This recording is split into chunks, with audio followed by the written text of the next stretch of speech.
up guys, this is Anthony from Anthony's Customs, and for this review we're going to be looking at the Iron Man 2 Mark V. This is the suit that comes out of the briefcase or the suitcase, which is an accessory for it, which is kind of odd, but it is here, and this might make for a good display with a suited body for an Iron Man. Sculpted well, painted okay, looks pretty good. Figure itself, not quite so much.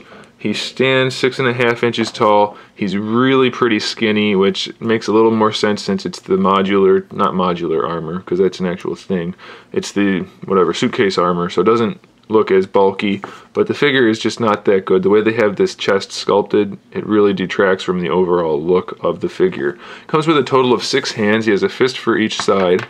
Then he has 2 repulsor blast hands for each side, which work pretty well.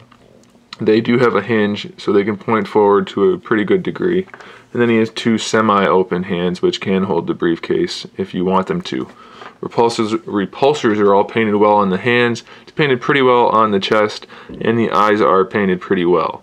There could be a wash in there. There's not. Could have been, I guess I should have said. It doesn't look that great, and the red paint on the rest of the armor is kind of hit or miss. The shoulders are a little lacking, and it's a little sloppy in some areas. As far as the sculpt goes, not counting proportions, they did a really good job. There's tons of detail in the sculpt work, so that's okay by me.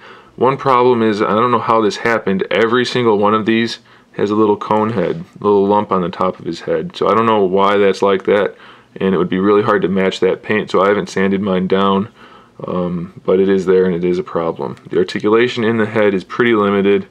It does look up and down to a degree, and of course it swivels, so that's okay. The shoulder pads are soft material, they're glued on, but you can still get the poses done pretty well. It's a ball hinge for the shoulder, bicep swivel, double jointed elbows, kind of an ugly joint though. I don't care for the way they did that, with that little tiny elbow pad that sticks up on the sides. I don't care for that too much. There's a wrist swivel since they peg in and out, and a hinge, like I said. This diaphragm joint has a good range of motion, doesn't go back all that far. Well, I guess it's not too bad forward and backward, but it leaves a big cavity in the chest, so I don't care for that. It does rotate. It is a little bit loose. There's no waist twist. We have wide jointed hips. You can see the peg though. You can see the peg go up in there, so they just didn't execute very well on this guy. There's a thigh swivel, double jointed knees, and an ankle peg.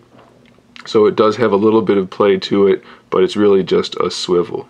So this guy is definitely probably my least favorite of the Iron Man 2 figures. It's just pretty disappointing because it could have been a lot cooler than the figure turned out. So I don't care for it all that much, but it's not horrible, and just like that, at the right angle, it looks pretty cool. So you might want to pick it up just to have it, but it's definitely not a must-have.